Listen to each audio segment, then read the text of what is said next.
Welcome to Tom's DIY Garage. I'm Tom and this is my workshop. Welcome to it. I'm glad to have you here. Hopefully you'll come on a weekly basis as we figure out a DIY project. We'll make a mess and we will emerge with something in hand and say, I made this. That's what this is all about.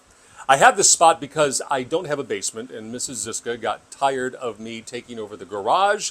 So I have this space to hold my ever-growing collection of tools, knickknacks, and doodads used to make stuff, which is what we're going to be doing.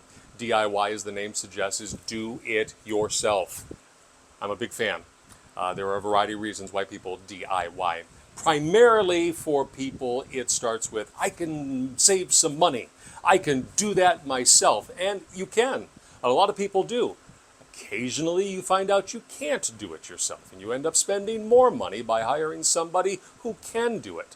And then it's done. But in the meantime, you watch if you're smart and you gain a little bit of experience so that the next time maybe you can.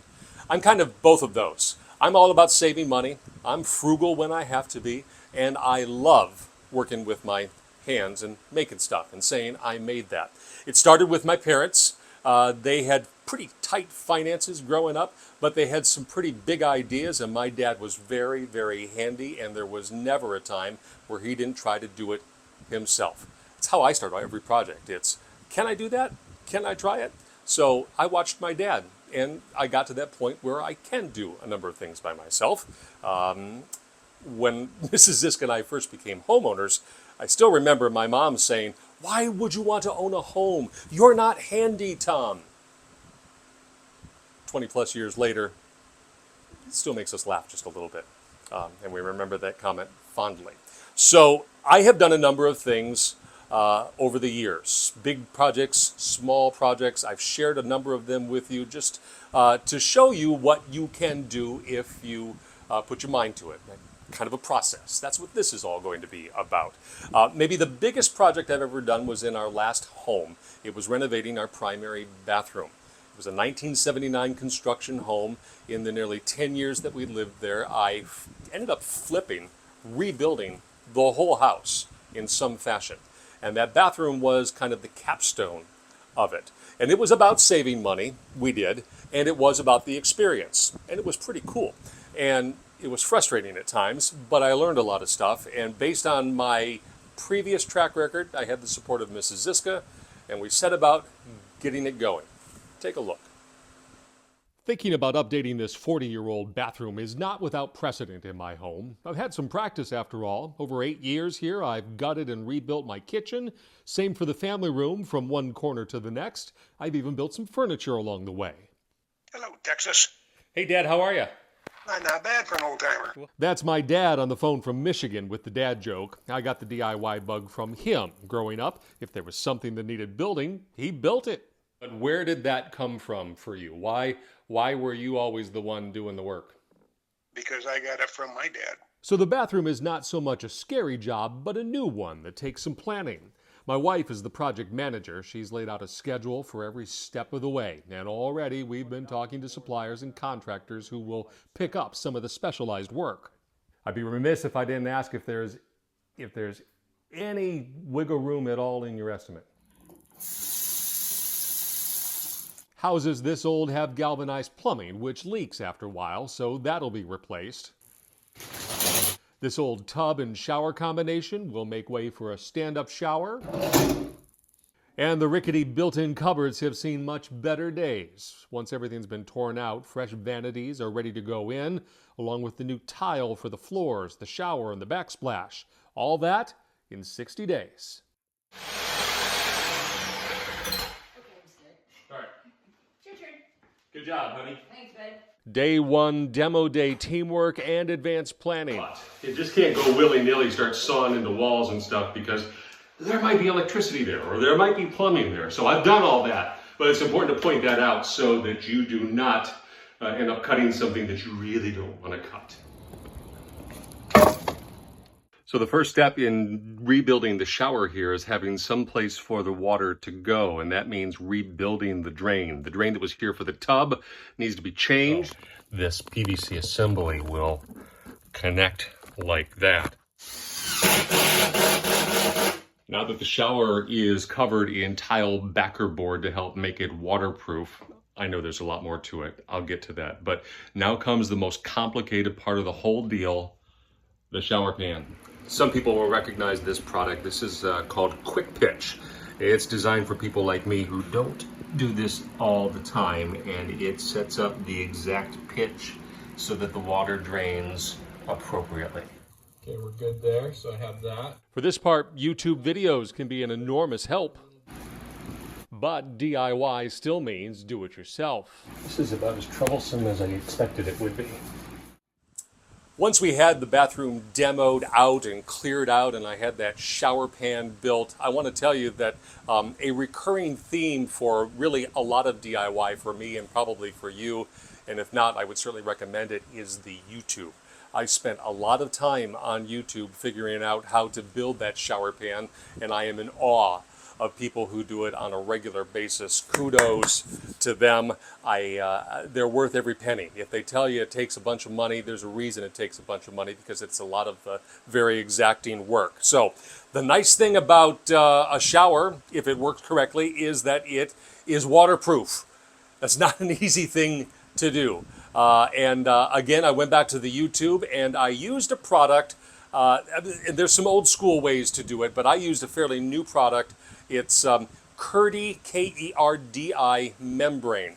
There are some people who know exactly what I'm talking about. You may have seen it in Lowe's or Home Depot or someplace else. It's a waterproof pink membrane. It's kind of fuzzy on one side. There's a reason it's fuzzy, because that holds the thin set and the tile as you put it on. But it comes in these massive, you can't see my arms, but these massive rolls, and you got to cut it to size and make the corners just so that the water goes where you want it to go and it doesn't go where you don't want it to go. There's a lot of work in making a shower waterproof. Oh boy, can I tell you, there's a lot of work. So that means kind of cutting the corners so that everything folds just so before you apply, I'll say glue, but it's kind of like a thin set, a special kind of thin set that you would use for tiles. And back at it several days later, all of the waterproof membrane is now attached to the shower walls. A lot of work, but fairly straightforward. For people who have used this product before, you may recognize this is not the prettiest job. My first time using this, and you know, unless I build another shower, it's my last, but I think it will do the trick. One more step before it is fully waterproof is this kind of roll-on, brush-on membrane that goes on top of everything else. It gets rolled on like a really thick paint. Need a couple coats of it. Ultimately, it needs to be about the thickness of a credit card. Now, with 2 coats of that membrane brushed on, the last thing to do to see if it's waterproof is to see if it's waterproof. There is a special drain plug designed just for this. And you fill the whole thing with water and you let it sit. And now, after sitting for 24 hours, the water line is solid. Looks like it works, ready for tile. The back wall of the shower is the largest and probably second most complicated of the 3. Pretty straightforward, except for tiling around the surround on the window. It is all good practice for tiling the niches that are adjacent to it. That will require lots of pieces of tile and lots of cutting. Speaking of cutting tile, the first time I did one of these jobs about 20 years ago, I used this machine.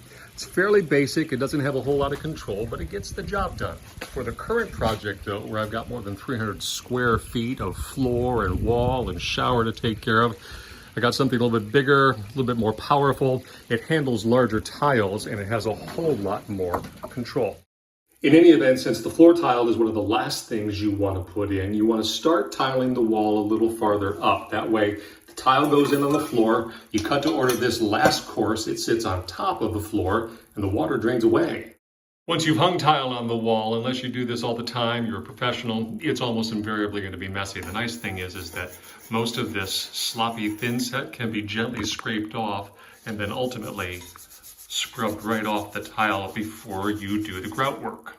When I get around to the edge of the shower, I'm using this nice brushed aluminum tile trim. It gets embedded into the thin set along the wall, and then a tile gets put on top of that. And once it's all installed, it is a nice, clean edge.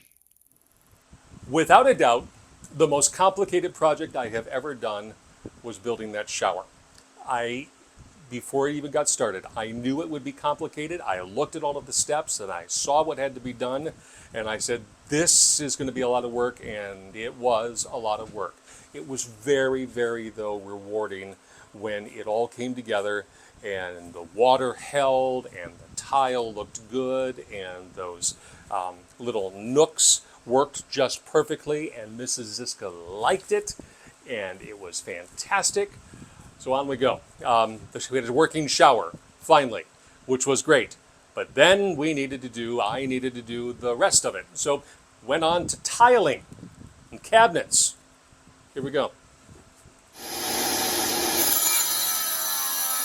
For the first time ever, after doing a bunch of tiling jobs, I'm going to try these leveling clips. The clips are designed to keep all of the tiles level relative to the ones around them. So this goes on the floor, the tile goes on top of it, and this gets wedged in on top to kind of keep everything level. Famous last words, this ought to be the easiest, it's relative, of all the tiling jobs in this project. Straightforward, big expansive space, big tiles, 12 by 24, and just a couple of minor cuts. Take these wedges out of these leveling clips out, and they are designed to break away so you can get to the grout. I looked at a bunch of different options for the bathroom storage cabinets and decided the best quality, most economical option would be an online ready-to-assemble version. Same concept that you find at IKEA. It's a flat pack box, but inside it is hardwood and plywood instead of particle board. In the box are, well, minimal instructions. But fortunately, the manufacturer's website also has a variety of how-to videos. Be extra careful not to scratch the cabinet frame. Since I'm installing the wall cabinets on my own, I've designed just a little bit of help. First, this little ledger board here. It is level right at the spot that the cabinets will sit on top of them. It'll hold them level. Additionally, I have this telescoping support rod, which will help hold them in place. It's kind of like a valuable extra set of hands to hold things in place for final adjustments before everything gets locked in. So by this time in our journey, we were smack dab in the middle of COVID. And one of the things I particularly remember, and you may as well, just in your daily lives, is the challenge in getting supplies. Challenge in getting groceries, getting whatever we needed, whatever the task at hand was. For me, it was getting building supplies. Today, you need something, you make a quick Lowe's run, Home Depot run, you run down the aisle that you need, you grab it, you pay for it, you go. Back then, you had trouble getting to a store sometimes. And when you got to the store, maybe the shelf was empty. So there was that challenge in place. So we took particular care and attempted to, whenever possible, kind of project our needs ahead, and this is smart for any big project, and order in advance so that it would be in place when you needed it.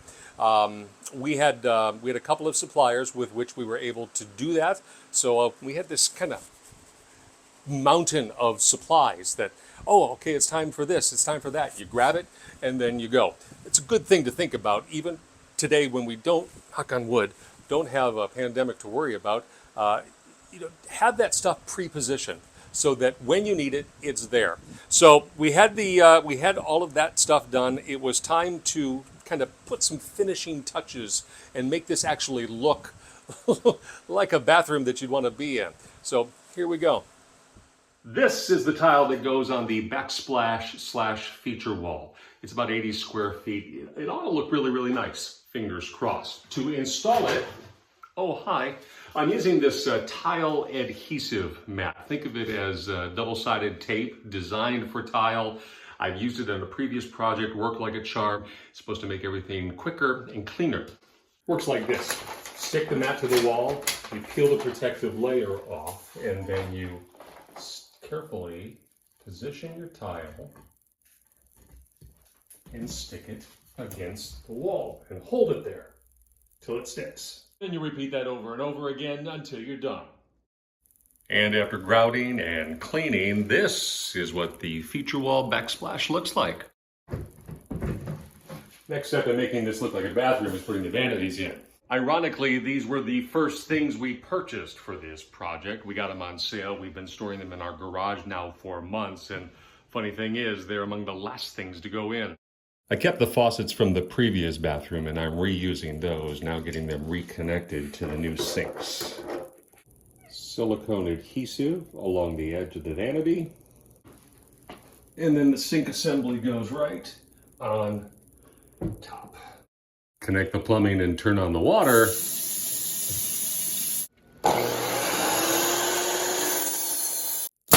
Install the trim work. And put in some new lights. So it all looked nice at this point. We needed one more thing to do.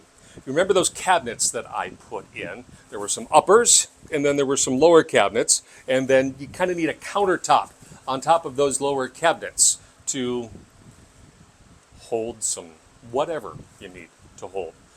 It needed a countertop. And the idea of a solid surface granite or quartz or fill in the product, it was too expensive. It was going to be hundreds of dollars and a long time to get it made and purchased and all of that. So I came up with a great idea.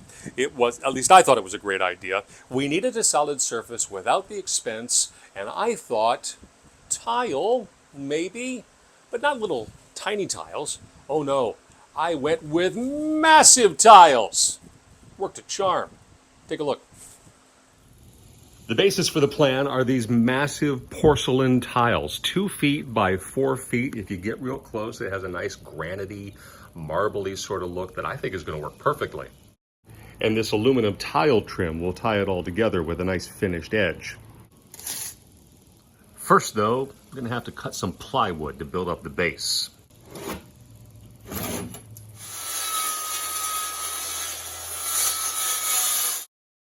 After building up the foundation with a couple layers of plywood, I have this 1/4-inch Hardie backer board, and the tile will be mounted on this. But first, it's got to be attached. With the aluminum trim now cut to size, we can get on with steps of putting all these pieces together. Once the thin set has been spread around evenly, it is time to put in the big honkin' tiles that will be the countertop. And if everything has been cut correctly, it is supposed to fit. Less than $200 and a day's worth of work later, it all turned out pretty nice. Along with some new doors that fit the way they're supposed to. The whole project went together pretty much as expected, including the complicated process of building a shower where a bathtub once stood. There were some changes along the way. I was going to put some simple crown molding along the ceiling. Mrs. Ziska said, "How about not?" It was the right choice. But there were a lot more choices that we absolutely agreed on, and in the end, all the pieces went together probably better than we ever anticipated. And after all that, it was finally done. You may recall that when we first started, I said, okay, we have a 60-day timeline to get this done. A little bit longer than that. So when you watch the DIY shows, especially home renovation projects on TV, it's a half hour, maybe an hour long from start to finish, and you think, oh, that looks simple. In reality, it can take a whole lot longer. It was just shy of 5 months during the middle of the pandemic for me to do that job, longer than I anticipated, but certainly a learning lesson for me and for really anybody who's doing especially a big renovation project like that, is that the timelines always, I think always take longer than you anticipate. For those of us who are not expert at this, you need me to tell a TV story, I got a deadline every day, I can do that. Whatever your job is, you know how long it takes, but if you're taking on something new, go with the learning experience and be willing for it to take longer than you anticipate.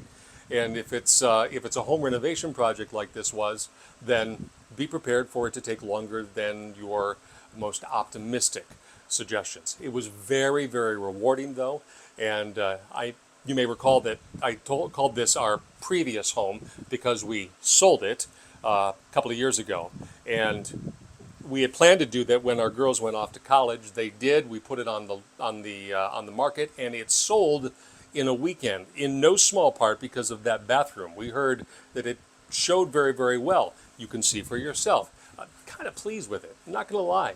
And I would be, you see, would I do it again? I probably would. Tiling is not my favorite, and by the time I get to the end of a tiling project, I say, never again. But give me enough time, I would probably try it again. But it was a DIY, and it got done, and I was pleased about it. So I give all this to you as a precursor to what we'll be doing here in the workshop. Not all of them are going to be like that. Some of them are going to be much smaller, crafty type things that you can make yourself. And I'll show you how. And I'll talk to the people who know how to do it, and I'll learn, and I'll share that wealth with you. And if you've got some ideas about things you'd like to learn about, hit me up on my Facebook page, on my X/Twitter page, or on my email. All of those addresses scrolling right there along the bottom of the screen. I look forward to hearing from you, and I look forward to all of these projects as we take on whatever comes our way here in Tom's DIY Garage. Until next time, I'm Tom. I'll see you later.